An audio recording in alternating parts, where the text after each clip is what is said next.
Hello, and welcome to episode 39 of the Tempcast. Unfortunately, absolutely no news happened this week, so I think we should just talk about a video game that I have yet to play. So, what we're going to do is have our good friend, Jordan. Hi. Speak with my other good friend, Steven. Hey there. And they're going to talk about Resident Evil Village.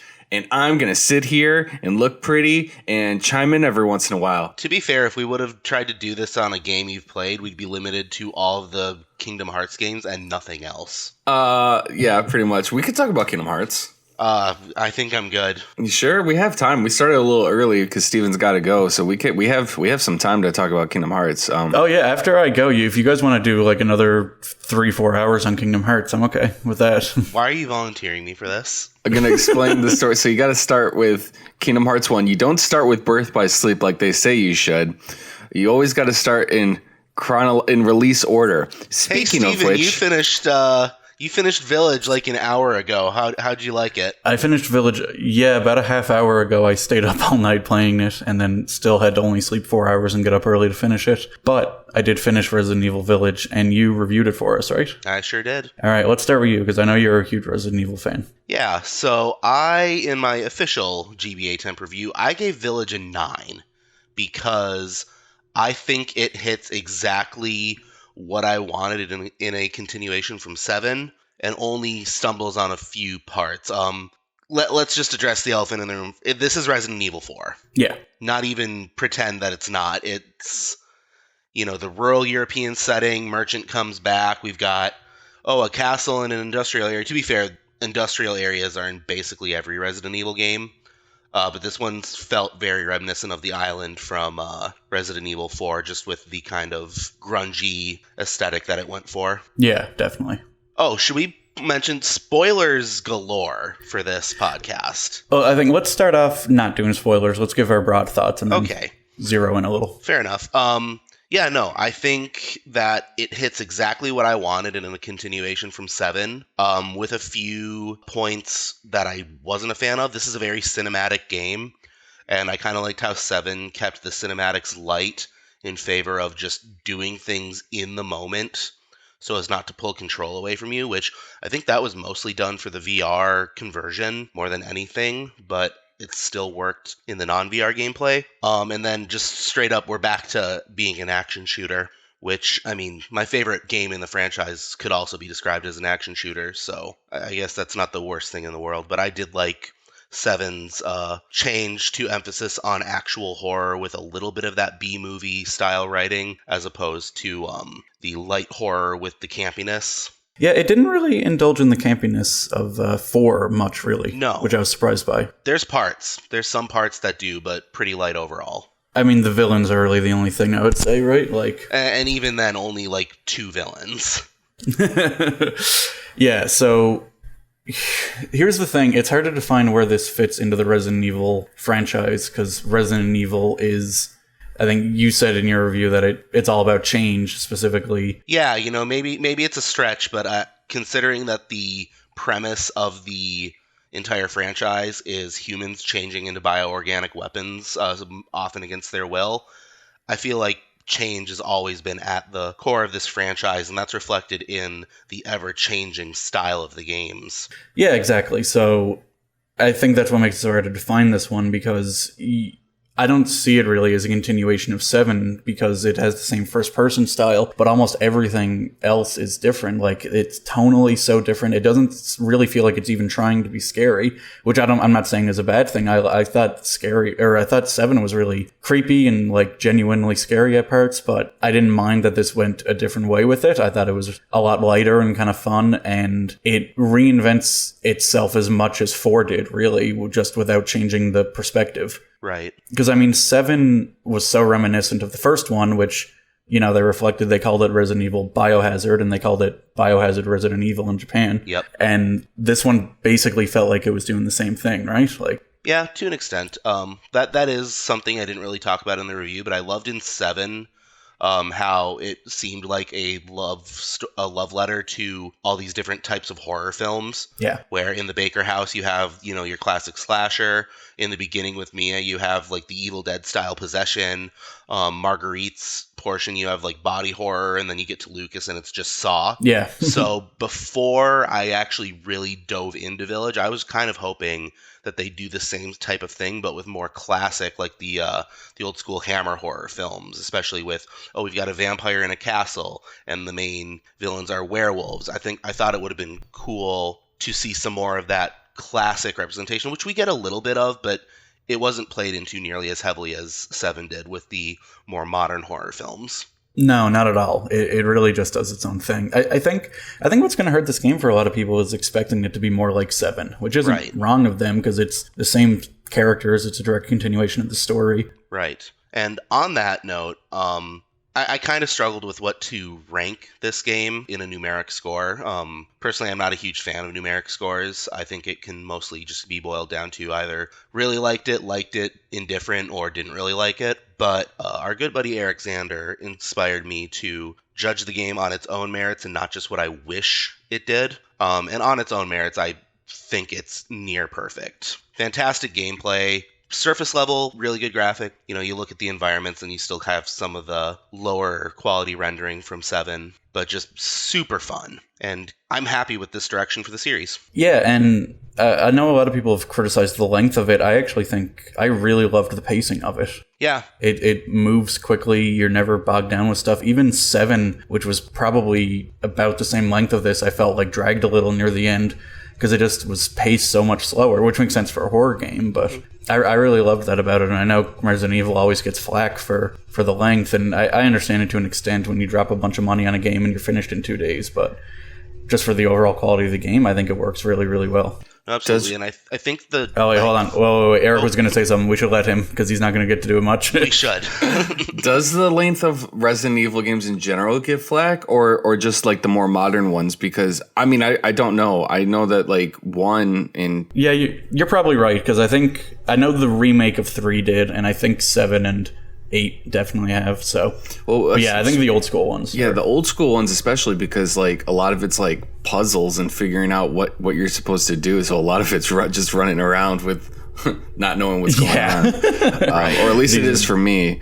But yeah. Yeah, no, most of that game is running around and trying to figure out obtuse, weird puzzles. Yeah.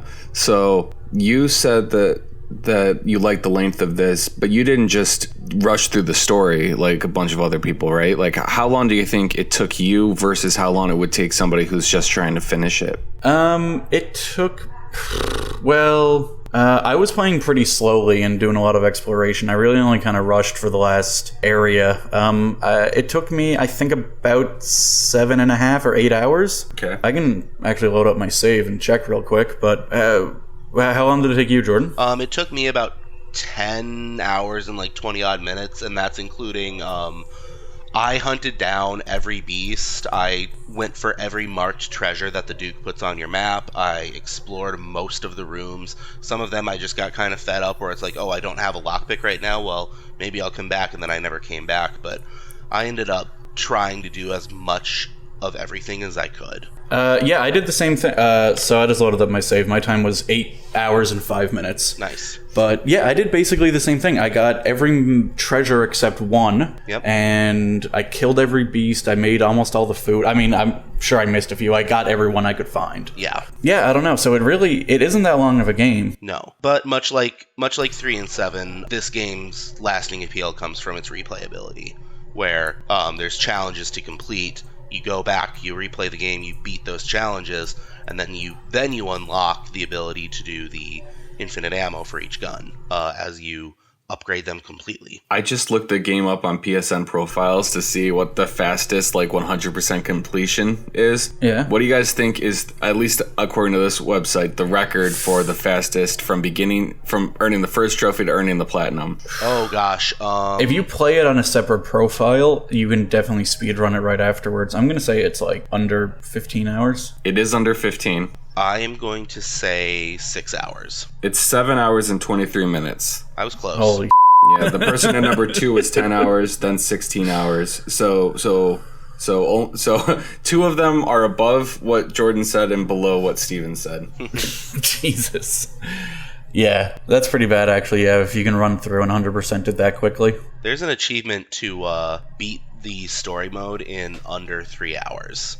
Yeah, which I'm not really surprised by. No, because 7 did the same thing, except under 4 hours, but I beat it in under 3 hours when I did my run. Yeah, because especially once you do one run, you can, you get infinite ammo, weapons, and stuff like that, like you said, and you can just run through again. Yeah, what do you guys feel about speedrunning trophies like that, where you got to beat, like, a game in a certain amount of time? I mean, if it's a good game, I'm okay with it. I was okay with it for 7, and I'm going to be okay for it with Village. So the first game that got me addicted to trophies was actually Uncharted 1, and there was a trophy for beating it within a certain amount of time, and I was like, this is so great, because I just played like this really, really, really, really hard and long game. At least it was for me. And now I'm just rushing through it. It's awesome. And then I had to do it with Kingdom Hearts, and then I felt bad. Yeah.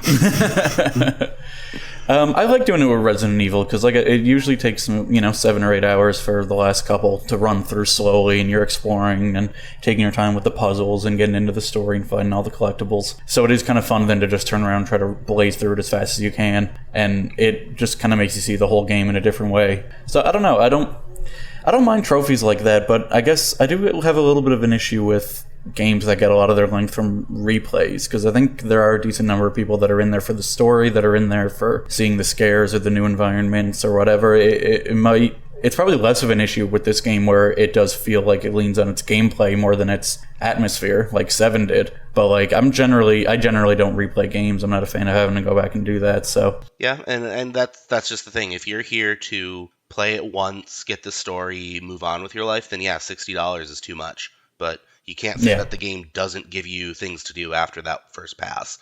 That's just your preference at that point. Yeah, definitely. There is something I want to ask you about. You said, we were talking offline, that you still liked 7 better than this game. Yes, so I like the atmosphere and story of 7 better than Village. But with the visual upgrades, the gameplay upgrades, the added content for post-game that isn't just go back and replay the story for the umpteenth time, I think Village is objectively the better game.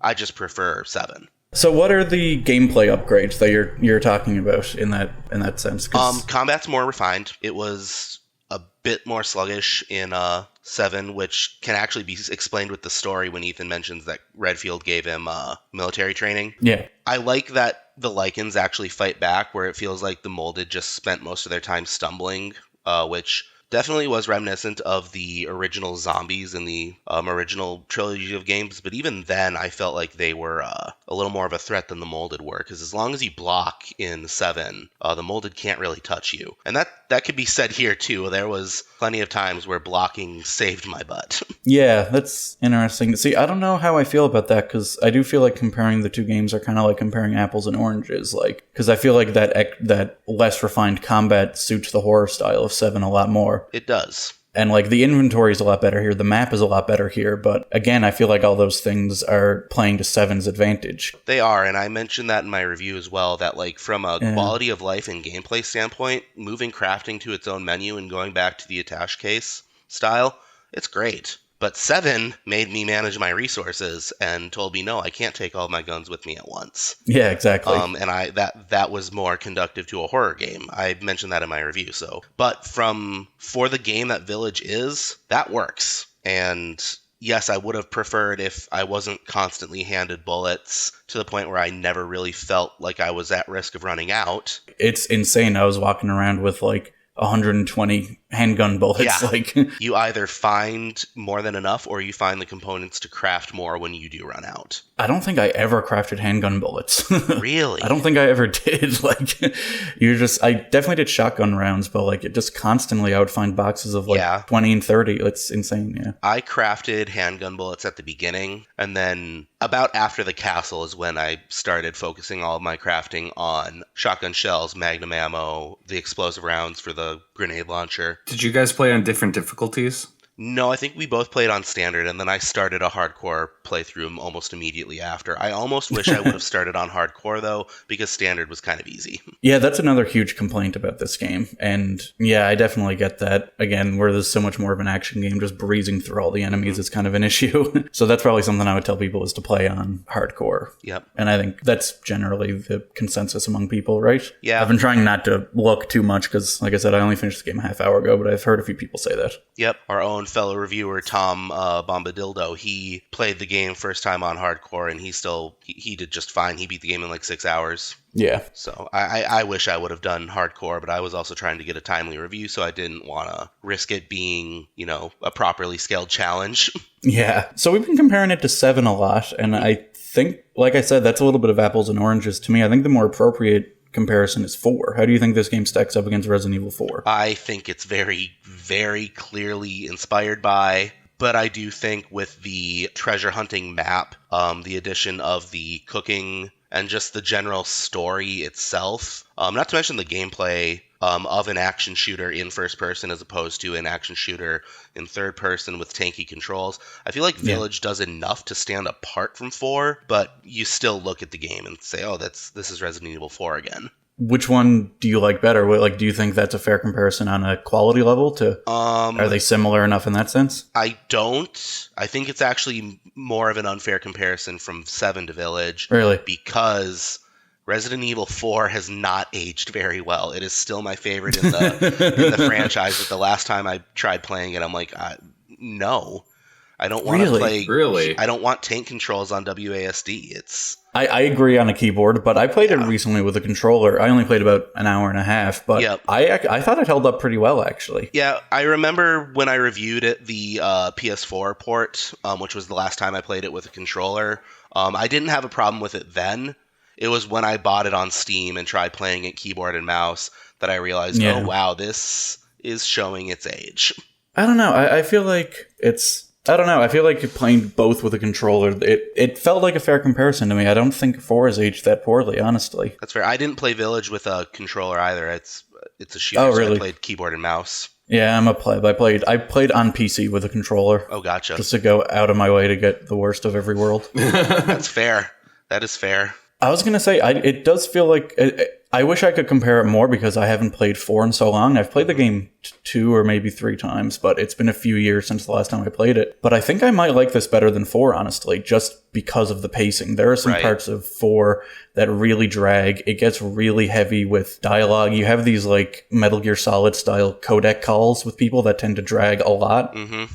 I love the cheesy, campy style of 4, and I missed that here, but just for being like a brisk action shooter, I don't know. I really think I might like this better. That's totally fair. I'm not going to tell you you're wrong for that. I am. No, I'm just kidding. I know, we need an argument here, Come on, Eric. This show thrives on arguments. Resident Evil 4 is the greatest game of all time, and by even trying to say that it is pales in comparison to modern video games such as Resident Evil 8 Village makes you a hypocrite. Oh, okay. Good point. That's fair. You got me, Eric. All right, I'm back on your side. I will say this game did make me want to go back and play the Wii port of Resident Evil 4 again. It's the only way to play that game. Yeah. The Wii port will never age poorly. No, the Wii port with the Wiimote pointer controls, just top tier. Yeah. I think I'm going to try play it with the Wii Zapper for the first time and see if the QuickTime events mess with anything with that. You should play it with the tank controls with the DDR mat. Oh yeah, okay. What I should do is track down the chainsaw controller and play it that way. Chainsaw controller? What's that? Did you not know that? No. There was a PS2 special edition of the game when the game stopped being a GameCube exclusive. Yeah. That came with a PS2 controller in the shape of a chainsaw. Dang. You never knew about this. No, I've never heard of it. Never heard of that before. I will send you some videos after the podcast. It's something. It sounds amazing. Lit. Yeah, I never had a PS2, so I never got to play that version. But Wait, you never had a PS2? Nope. What? How is this a real controller? Are you sure this was a PS2 one? Because the buttons are kind of laid out like a GameCube. Guys, we're missing the point that Jordan never had a PS2. Yeah, I didn't. Yeah, everyone else had it. You don't need it. Oh, there was a GameCube version of it that I just never got. Interesting. I only ever knew of it from the special edition PS2 port. That didn't make you go out and get a PS2 on the spot? Nope. Sure didn't. He was just a little baby. Oh, you know what? Now that I think about it, I got a PS2 the same month that the PS3 was released. So I was like, thanks. So you were a little behind the ball, too. Yeah. I think the only PS2 I had for the longest time was, like, my mom's friend. Her kid had one, and I think he was being punished, and she, like, took away his PS2 for a week and gave it to my mom, and I got to play on it. I vaguely remember something like that happening. That's awesome. Yeah, that was the best. It was the best week ever. Did you have a PS1, Jordan? Yep, Okay. I did. And then my mom sold it at a garage sale. Oh, that's rough. Yeah, it is. All right, do we want to get into, like, spoiler stuff? I mean, I've been dying to talk about spoiler stuff since you finished the game, so. All right, let's do it. All right, everybody. Spoiler time. I thought you were getting ready to leave. I'm going to sit here and listen to the spoilers. You don't have to. No, I do. You can go. No, I don't. I can't. All right. I'm stuck. All right. All right, so let's just hit the ground running. In my opinion, this has one of the scariest moments from any Resident Evil game. Steven, your thoughts? I don't know what you're talking about. I can't think of it. The baby. The doll? The baby in the basement of the dollhouse. I genuinely don't remember it. Maybe I was too tired. The giant fetus that chases you through the dollhouse basement. I was going to say, it doesn't sound that scary to me. Oh, yeah. I was terrified. I didn't find it scary, but Really? I loved it as a bit of like weird, creepy, like out there creature design. It reminded me of a lot of Atlas games. They do like really weird, horrible creatures like that a lot. They did one in Catherine that was kind of similar. Jeez, that's so I know what you're interesting. talking about. After I beat the game, I went onto the Resident Evil subreddit to see what other people's thoughts were on that level, to see if I'm just a massive pussy. And no, like, the general consensus amongst Resident Evil fans is that's horrifying. Maybe that means that we're not exposed to real horror enough, but... Yeah, maybe. I don't know. I was definitely like, this is like insane and f***ed up and weird, but like, it was that kind of horror that like just puts a big grin on my face because I love how disturbing and up it is. Like I wasn't scared. I was just like, this is awesome. That's fair. And I guess to put it in full frame, I played that level at 2 a.m. with the lights off, headphones on, full experience. And yeah, I felt every hair on my body stand on end when you hear it like cooing for the first time. Yeah, it does. It calls out for like its dad, right? Well, yeah, because it's meant to be Ethan's child. It's meant to be a version of Rose. Yeah. What it is based on the concept art, they revealed that the baby was born from the Mia mannequin in that escape room level. Okay. And yeah, and you didn't die to it, did you? I don't think so, no. I didn't either, but I went and looked up on YouTube after I beat that, what happens if you do die to it. It grabs you by the legs and has its fleshy little hands and giant open mouth, just drags Ethan into its mouth and eats him. Oh my god, and that's amazing. You get the game over screen as it says yummy. I'm going to send a link. Oh, that's genius. I love that. Yeah, see, that's like, that to me is why horror is so great, because it's like, you just get these bizarre out there things that you're never going to see anywhere else. And like, I don't know whether it's trying to be scary or weird or interesting, like, that stuff always just clicks with me so much. I had the same reaction. Well, actually, I had a little bit of like the disturbed, but also the grin on my face of like, oh my god, this is so f***ed up in 7 when you fight Marguerite. Oh yeah, Mama Gooch. And you find out that she's birthing these bugs, and so you're fighting her, and she, like, after you beat her one time, she goes down on all fours, and her limbs, like, elongate, and she runs out of the room like a weird, like, four-legged spider. And then the next time you see her, her dress is all written up because her limbs and her torso are all elongated. Yep. And she's got, like, a hornet's nest in between her legs, and that's, like, the boss weak spot that you have to shoot. Where she would be anatomically birthing these bugs from. And I just saw that, and I couldn't stop laughing, and I was like, but not laughing like at it, just like I couldn't believe what I was seeing, and I was like, I have to tell everyone about this. It's amazing. Like, was it like a Zelda game where it's like, oh, I don't know where to hit the boss? Oh, maybe the giant glowing red eye. It's not glowing, but it's if you're able to stagger her, she stands on her legs, and you can see very clearly the spot that is intended to be hit. Well, yeah, because I had that experience there because she comes at me and I shot her in the head and nothing happened, and I shot her in the torso twice and nothing happened. And I was like, well, there's got to be a weak point. I got to look. And then, like Jordan says, she rears back on her legs, and it's like, well, I guess that's it. I mean... You know, that's my favorite thing about Resident Evil is when they're not being obnoxious with the amount of eyes these creatures have, they can get really creative with where their weak spots are. Yeah, for sure. The creature design overall, we should get back to Village. Yep. There were a lot of cool creature designs in this. I liked their version of werewolves, which are just, well, lycans. They don't call them werewolves, but they're just kind of like feral humans that are like bigger, like and Bigger, hairy, hairier, have the teeth and the claws. Yeah, like I Yep. loved how gruesome it was real early on. You get attacked by one, and Ethan gets like half of his left hand just straight bitten off. I love that Capcom hid that. Like even in the demo, he had 2 full hands. Yeah. Oh, really? Yep. Okay, because I only played the maiden demo where you're not playing as Ethan. Yeah, no. In the village and castle demos, Ethan had 2 full hands. That's cool. They hid that, and I was wondering if this is going to be like in 7 when you get your hand cut off and then it's stapled to your body for the rest of the game. But no, Ethan's just rocking 8 fingers for the rest of the game. Yeah, it's like, and I love it's this like real imperfect cut on the fingers, and like it just looks gnarly and gross. Yeah, like it's such a cool looking scene. I wanted to include a screenshot of it, but I didn't want to like spoil that moment for people who would play it. Yeah, that scene is great, and like I feel like I would feel that way about a lot of the monster design. Like I said, I like the lycans. In the castle, I loved the daughters, the vampire girls, not Lady Dimitrescu. I don't know how to pronounce her last name. Lady Vampire Mommy. Yeah. I thought she Vampire Mommy Dummy. I thought she looked okay, but her daughters looked just so gross and perfect. Yeah, they were great. And like when you let the cold air in and they turn into these like swarms of bugs, and their skin, like when they go back to human, like starts to turn white as they're freezing. Yep. That was actually a moment, maybe it was just the way the gameplay lined up for me, but that was a moment that I felt had some of the original charm of the campiness and the silliness in, I believe it was the second daughter, where you have the giant window above the room where you need to open the lever to fight her. She like spawned right on the platform underneath the window for me and was being all taunty, and I just popped the lever and she started screaming, cut her off. I thought that was funny. Yeah, that is funny. Yeah, and that is a good moment. Like, yeah, you're right. There are splashes of it throughout, but it wasn't as in your face as far as the other one being Moreau screaming, "I'm the best."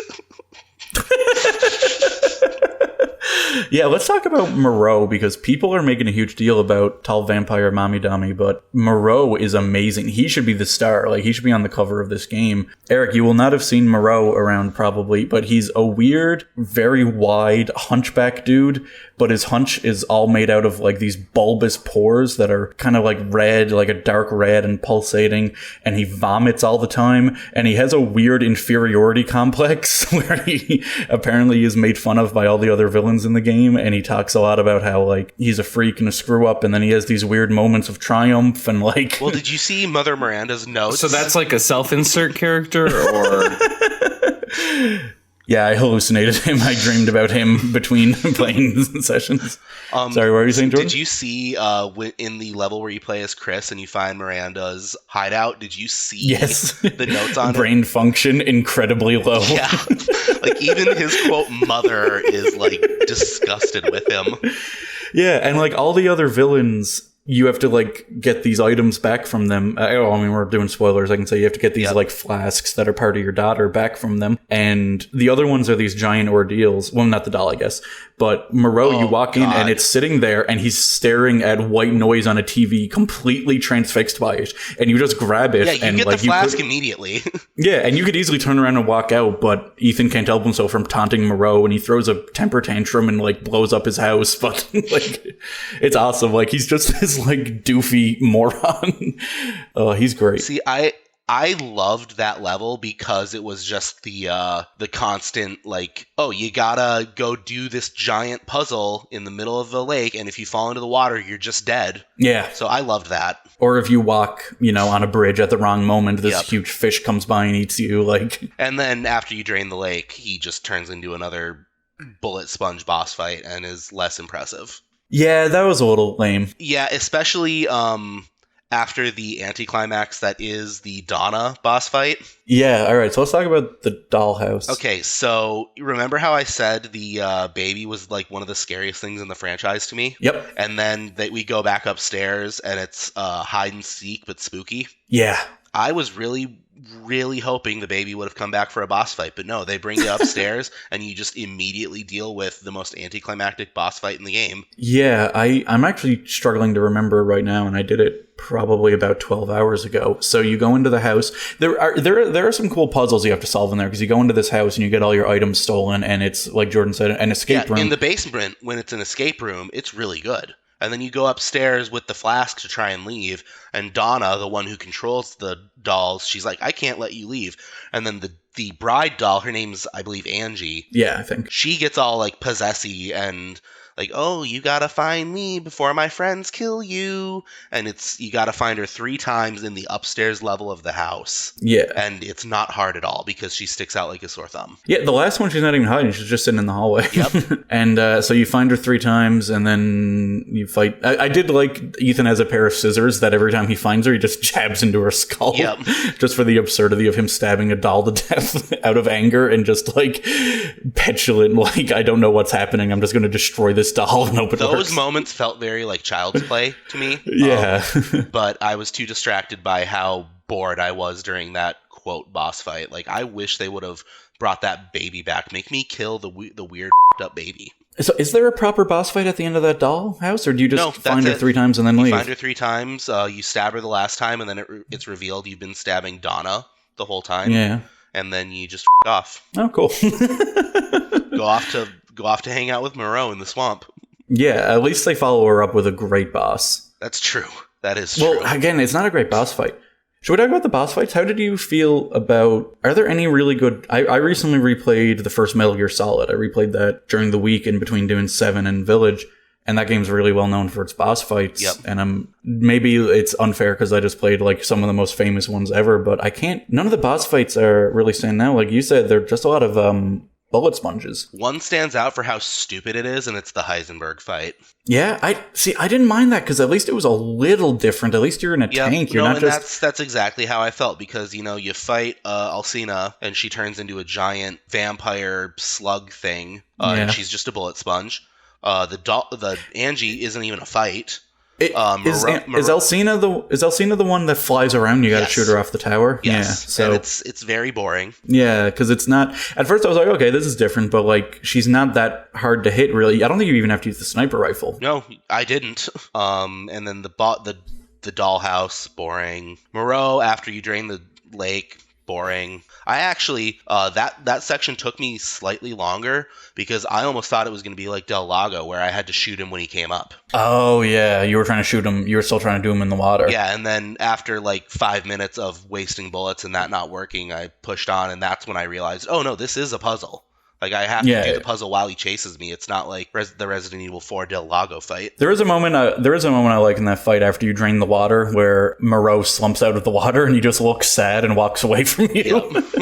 And then I think he comes back later and then you fight him, but that made me laugh too. Yeah. Like, Moreau is so fun. And then, the Heisenberg fight was different, and I liked it for that reason. Yeah. And then the final battle against Mother Miranda, to their credit, at least there's a boss fight. The boss fight against Evelyn at the end of 7 wasn't really much of a boss either. No, but I liked that because it was very graphically impressive, and it felt like it fit the tone of that game, where this tension had been building all throughout, and all of a sudden, like, that's the one moment really where they let loose and like just hits the fan. Yes. And like, even though it wasn't challenging on a gameplay level, I was like, holy this is cool, this is scary, I'm freaking out. Yes. Mother Miranda, yeah, like you said, like, I started fighting her and like, it felt like, okay, so I just shoot her, there's no trick, there's no puzzle, there's no... To her credit, at least she doesn't have a giant eye growing out of her shoulder or something. Yeah, that's true. Shout out to Krauser.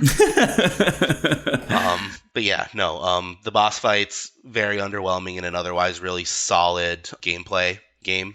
I loved that that Heisenberg called Chris that boulder punching asshole. That was great. Yeah, that was pretty funny. Which, like, it's one of those lines that I love because it makes no sense. Like, how would Heisenberg know about that? But no one should know about that. They were in a volcano in the middle of Africa. I love I think it's Marvel vs. Capcom 3 or Infinite or one of them. If you're playing as Hulk and Chris jumps into the fight, he'll call him Boulder Puncher. Or no, it's if you're playing as Hulk and you call in Chris to replace you, he'll like call people out as they switch in and out, and he calls Chris Boulder Puncher. You know, I appreciate that Capcom just goes all in when their fans hitch to something like that.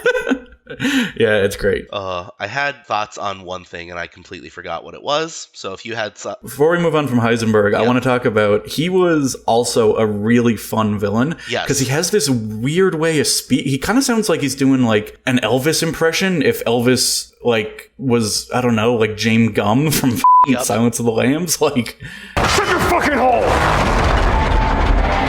Sorry about that. Listen, Ethan, you're being played. Lady, supersized bitch. Ugly ass psycho doll. And I'm a freak. Don't you get it? It's a test.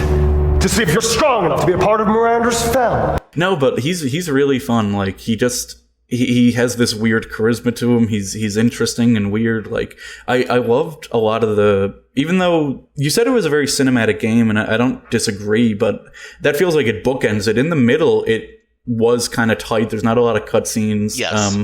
It does not bog you down with dialogue, and what dialogue there is, I thought was usually interesting or weird enough. Like, again, Moreau is just so out there that I loved it. Heisenberg is probably the only one whose story I found kind of interesting. Yeah, I liked that Heisenberg actually wanted Ethan to help him. Yeah, and he felt like a sympathetic villain. Yep. Like, talking about the performance, so he's played by Neil Newbin, who also voiced a character named Asterion in Baldur's Gate 3, who is this super flamboyant vampire. And just I've decided that this guy's my new favorite video game voice actor because Asterion is just a delight when you have him in the party in Baldur's Gate 3.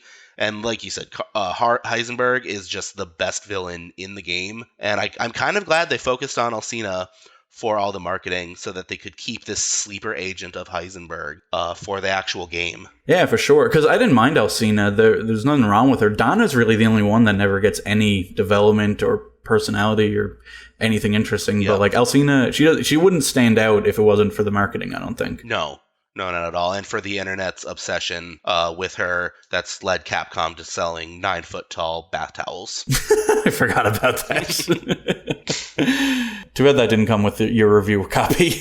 I'm okay that it didn't come with my review copy. That would have ended up in the dumpster. It's a little annoying that the vanilla version of the game doesn't actually have the fly swatter that you could spank her with. They had to mod that in. It's like, come on, Capcom. I guess you're not capitalizing on everything. Yeah, stupid crapcom. So they had Alcina stalking you through the castle at one point, very much like Jack in the Baker House or Mr. X in the police station in Resident Evil 2. I felt like she was the least effective. Well, forgetting Nemesis again. Yep. Nemesis yet again. Well. You thought Mercenaries started in 4, started in, oh god. Okay, in my defense, fan. I knew deep down that Nemesis is the one that started Mercenaries, but it has been so long since I played base Resident Evil 3 Nemesis that I just I forgot I'm human. But yes, very very much like Nemesis, very much like Mr. X, very much like Jack. I feel like she's the least effective stalker character. I wasn't really ever afraid of running into her. No, me neither. She would show up every now and then, and I'd usually just run past her, I think. Or like, I think one time she cornered me, and I just kind of tanked a few hits and managed to slip past. Yeah, but even with her giant 9-inch nails, if you block, you're fine, and she's 9 feet tall, so you can pretty easily slip past her while she's winding up to attack. Yeah, exactly. And I mean, for all I know, that may be the case with Jack as well, or Nemesis or Mr. X, but I was legitimately scared of Jack when I saw him coming. I was like, oh, yep, I was God, legitimately I gotta go the scared other of like. Jack. I was legitimately scared of Nemesis. Resident Evil 2 Remake specifically had me actually terrified of Mr. X because of how tight quarters the police station is. Yeah. So that had me like actually scared. But the castle's just too open. Like you can easily avoid Alcina. Yeah, you're right. That is another good point. The castle's wide open, and where they redid the map system, so it's a lot more accurate and gives a lot more information. And they did that because of the treasure hunting aspects. Mm-hmm. But it also makes it easier to see, like, okay, well, she's here. Even if she does block you, which, like you said, she rarely does, I would always just pull up my map immediately and be like, okay, well, if I turn around, go around that corner, okay, there you go, I can get past her that way. Like, Yep. if I couldn't just directly slip past her. And if you're in the ballroom and she's coming down the stairs, you just go into the merchant's room and she can't touch you. Yeah, I exploited that a few times, yeah. I would just run into the merchant's room and everything was cool. Like, Yeah. I always loved that about Resident Evil, how there's just safe rooms in these people's lairs that you can walk in and scream base. yeah, basically. Yeah, I don't know. Yeah, that I really do love that map system, but I do think that, and like the whole thing with Alcina, again, I know I keep going back to this, but that just epitomizes to me why this game, I never felt like it was trying to be scary, because the way they redid the map system to emphasize treasure and hunting and everything, it makes it so when you're playing, you're not thinking about like, holy like, who's that around that corner? What was that noise? What's going to happen? What weird, creepy monster am I going to see next? You're thinking like, God, that room is still red. Oh, I couldn't find that there. Oh, look, there's a treasure over here. Oh my God, I found this key. Where was the door for that? And you go back. Like, it just completely changes the way you think about the game and the way you play it. No, definitely. I'm not saying it's a bad thing, but it's just one of those things. Yeah. The other thing we didn't talk about yet is the Duke. Oh, the Duke. What can be said about the Duke? You like the Duke. You tell me what you think about the Duke. Wow, you don't like the Duke? I don't dislike him. Oh, but I'll say this. He's no merchant. No, he is not. Not by a long shot. Even though he quotes him. Or anyone who doesn't know what we're talking about, in Resident Evil 4, there's a random dude that shows up, and as far as I remember, they don't ever make any effort to explain who he is or why he's there, and he never gets involved in the story. He's literally just a dude in a blue coat that goes, "What are you buying? Oh, hey, stranger." And he, like, pulls open his giant trench coat like a pervert and shows you all of his guns, and you buy stuff from him, and then you run away, and, like, that's it. The Duke, by comparison, I like his design. He's, like, this, like, I don't know, probably he's also 10 feet tall and, probably 400 pounds overweight, and he rides around in a caravan and he sells you stuff, and it, like, his design is weird. He has this, like, real gross belly that hangs out under his shirt, like, or hangs out, like, over his shirt, and, like, it looks all, like, crinkly, and, like, something about his belly, like, the fat, like, folds in on each other as if he's had his stomach stapled and then he broke the staples 3 times, like. This boy is thick. Oh my goodness, big time. The popular theory amongst fans for the merchant is that there's multiple merchants, and that's why no matter where you go, you can always run into at least one. That's not the case with the Duke. No, well, he has a giant caravan, because you do ride. Well, we'll get to that, but he has a very different demeanor where, like, the merchant had this weird, creepy voice, and he kind of sits back and he's like, it's like he's just bemused by the whole thing. He'll just see you and be like, "Oh, hey, stranger," like, or no, it actually, wait, I'm going to take that back. It's as if he doesn't know what's going on. It's as if he's just selling his stuff on the street corner and happens to run into Leon a few times and is unaware of anything else happening. And it's just like, "Oh, you got a nice jewel there, stranger." Like, that's all that's his whole universe. Well, the interesting thing is that they used the assets for a Ganado for the merchant and then just covered him with all the coat and the scarf and stuff. Yeah, in the, I think it's in the castle level of Resident Evil 4, his eyes glow the same as the Ganados do. So, by lore, he's infected.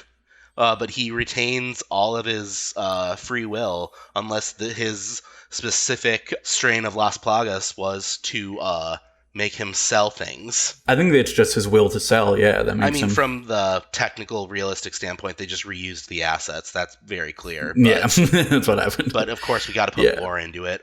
Speaking of putting lore into it, that's why I don't like the Duke. Oh, hold on, wait. I just wanted to quickly say about the Duke. in comparison to his demeanor, he sits back and he like comments on Ethan's story, and like there is something I kind of like where like he kind of shames you, like if you sell items that are not worth very much, like you sell like 1 box of bullets, he'll be like, falling on hard times, eh, Ethan? Or like or like when you leave him, he'll sometimes give this very like almost sarcastic, or he'll be like, oh, have a wonderful adventure. Like Yeah, when you sell him the cheaper gems, he's like, I'm doing this because we're friends, right?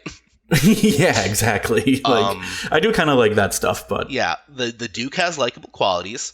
What I don't like is that they made him this like lore keeper for the story and then never explained it. yeah, even if he was just an exposition dump at one point, that would be all right, because I guess it would be hard. I mean, I don't know. I don't really like it either. But then he gets involved in the story at one point. He basically saves Ethan at one point. Do we talk about that? We might as well. We've talked about everything else. So yeah, Ethan's been dead since the opening of Resident Evil 7 when Jack punched him in the face. Yeah. When Jack punches him in the face, he falls to the ground and then stomps your head and you die right there. Which I like. That's pretty cool. Yeah, it was a good callback. It was a moment that I kind of subconsciously forgot about. And then you run into Evelyn after Miranda tears your heart out. You're like in some sort of limbo that must exist for the molded. Oh no, I believe that's supposed to be a representation of the hive mind that is the mold. Because you have memories of everyone who's connected in the mold when you're infected like that. Oh, that makes sense. And that's why at the end of 7 you see Jack and Zoe,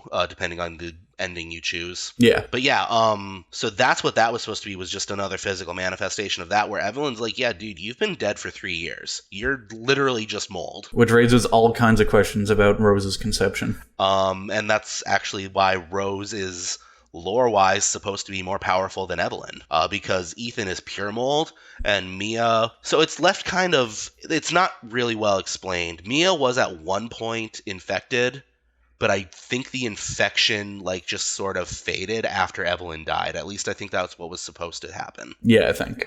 So either she was previously infected or still a little infected, and then they conceived Rose, and now she's like what Evelyn was supposed to be. Yeah. Which is interesting because they never touch on this, but Evelyn always looked like a younger version of Mia, so I always wondered if they got her by like Mia donating an egg. Yeah, that's interesting. I never thought about that, but yeah, I can see it. So yeah, I don't know if that's a bigger reveal than what you find in Miranda's hideaway or not. The Oswald Spencer thing? Yeah, that's the other thing I was going to ask you about. How do you feel about lore going back to like 1996 being not altered, but being tied back into like, because doesn't he give her credit for like inspiring him to start Umbrella? What or it something? was is, so the Spencers have their roots in Europe, so he just kind of stumbled into the village at one point. I believe he was on like a hiking expedition and found it, and Miranda taught him her ways, and he in the note says like, hey, you're mold, it's great, but you're trying to bring one person back from the dead and I'm trying to change the human race, so I think a virus is what I need, not your mold. Oh, okay. I thought he was saying I'm not super into the lore of the series, so I didn't skim it, but I just gave it one read and was like, oh, that's cool. Yeah. I thought he said he used the mold as a base for the virus or something, but he didn't. It inspired him to get Umbrella Pharmaceuticals, later to become Umbrella Corporation, to make the T-virus what it was. Gotcha. Okay, that is cool then. Yep. That is an interesting Basically, it proved to him that something similar to what he was trying to do was possible. Okay. And I think it's obviously not something that they intended when Resident Evil 1 came out. No, but it's still a cool callback. It's a cool callback. I think it doesn't really change anything because it's something that happened in the lore long before we even touched the series. Yeah. So it doesn't really change anything. I'm okay with it. It left me speechless when I got to the end of the letter and read signed Oswald E. Spencer. Yeah, as I was reading it, I was kind of like, okay, this is going to be someone important, but I couldn't quite place who it was going to be. Right. I was almost wondering if it wasn't going to be Wesker, and this is how he learned of Las Plagas, because some of the enemies, like especially Moreau, kind of feel very similar to Las Plagas. Yeah, is it Moreau that, or God, who is it? No, it's that big dude with the hammer that you call the like airstrikes in on. But he has these tentacles that come out of his back that look a lot like the Las Plagas. Yep. And then when Moreau is shape-shifting into his giant fish form, he has the kind of tenderly stuff coming out of him like the Las Plagas do when you cap a Ganado's head off and it just explodes and the bug comes out. out. I don't feel like these are real words that you guys are saying right now. They're absolutely real words. Eric, just listen to yourself when you talk about Kingdom Hearts. All right, fair. We have not said the phrase birth by sleep at any point today, so... And before we get away from it, too, when you're stabbing the doll, Angie, she's got some tenderly stuff coming out, too, that almost looks like the Plagas. Oh, okay, cool. So part of me was thinking, oh, is this going to be Wesker, and like there's the mold is connected to Plagas somehow. But nope, they went even further back before Wesker was even conceived. So where do you think Resident Evil goes from here? Not necessarily from a plot standpoint, but from a gameplay perspective, where they sort of, 7, they reinvented it again from, they built a new perspective, they changed the gameplay, but they returned to the roots in terms of atmosphere and story, and now Village retains the gameplay of 7, but it retains the perspective, I guess, of 7, but it goes back to the atmosphere and the general tone and gameplay style of 4, which is the second time the series reinvented itself. So where do you think they go from here? Do they try to do something totally new? Do they stick with what worked in Village? Do you think they go back being creepy? I actually think this is going to be very similar to what we got with Resident Evil 4 to 5 to 6, where 6 was just like a pure action game. Yeah. Whether through DLC or Resident Evil 9, I think we're going to get a Chris Redfield-centered first-person shooter. I would like that a lot. We've gotten 2 short ones. There's a sequence near the end of this, and there was not a hero, So I would like to see that a lot. That would be pretty cool. Because at the end of Village, it's revealed that the Bioterrorism Security Assessment Alliance, the BSAA, the organization that Chris used to work for from Resident Evil 5 onward, but doesn't work for them anymore in Village, they were using BOWs to attack Miranda. Yeah. And Chris isn't having that, so the game kind of like ends with Chris being like, oh, let's head to BSAA's Europe headquarters. So whether it's through DLC or a Resident Evil 9, I think we're getting another Chris Redfield first-person shooter, and then eventually we'll likely get more of Rose because of that post-credit scene. Yeah, well, that would have to take place far in the future, though, because she's grown up. Maybe. They were able to speed up Evelyn's growth rate, so... But that's why she became a grandma at the end of 7. Oh, that's right. I forgot about that. Yeah, so it's a question of, is she just a normal person, or is she gonna grow up to be usable very quickly and then stop and grow at a normal rate?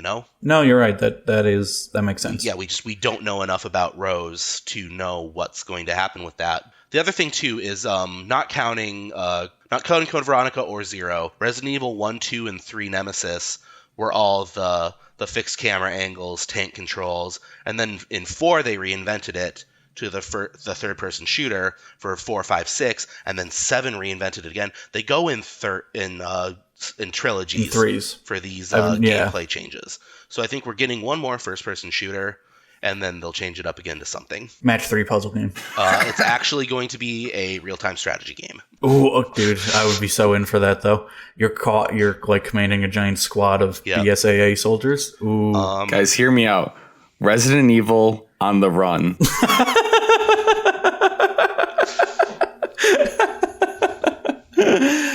What if they started making Resident Evil movies? Ugh. Whoa. Could you imagine? That would be crazy. The only thing, your pitch for Resident Evil 9, it does seem like with 7 and 8 they've been making the series more accessible, because there isn't a ton of overt tying into the series lore, and like 7 you could definitely play without playing any of the others. 8 you could probably get away without playing 7, like even without the little intro they have at the beginning. You don't really need to know a lot. So something as deep into like as inside baseball as like you're assaulting BSAA headquarters might be, I don't know. I'm not sure if that's the way they would go with it, but it also, but if you look at 5 and 6, they also went pretty deep into the lore, I think, right? Yeah, so it's something they've done before. They touch on the deep lore, especially in 5, going all the way back to the Wesker project. Yeah, I could definitely see them doing the Chris Redfield first-person shooter, but I think it would be more like he gets caught in a situation and has to work through, I don't know, another mansion or whatever, and like, maybe he gets trapped in the BSAA headquarters, and that acts as the spooky area that you're trapped in for the whole game, and then near the end he confronts whatever's happening, right? Like, right. I'm not sure if the whole thing would tie into the lore, but it would be cool if they did. I don't know. Really just not enough info to say for certain right now. Just can really only speculate. We know for sure we're getting Chris Redfield up the BSAA. It's just a matter of, is that going to be another Not a Hero style DLC, or is that going to be Resident Evil 9? Yeah. All right, I think before we go, was there any comments or criticism on your review that you wanted to address? Do you think you need to? No, not really. I welcome the open discussion. I'm glad that people felt inspired to comment. And that's the thing. I try to only respond to certain comments on reviews because I don't want it to feel like I'm arguing in the comments, just because everything's so opinion based that I don't want it to feel like someone thinks like, oh, I disagreed with this asshole, so now he's fighting with me because he thinks I'm wrong. I'm an adult. I can just silently disagree and move on. So yeah, it's always important to comment. It's also important to subscribe. And in this case where we're talking about, this is the Werewolf Podcast, it's always important to subscribe to the podcast. How long were you waiting to drop that? Ever since you first said the word which was probably about 40 minutes ago, I'm like, hey, I know how to close out the podcast now. All right. Be sure to like and subscribe. I feel like you have the phrase "like and subscribe" scratched into your desk with your fingernails, like you've just been. You look like Kevin Spacey in 7. Yeah. Be sure to punch that that bell icon. Oh goodness. Jill sandwich. All right. Bye everyone. All right. Bye. Bye.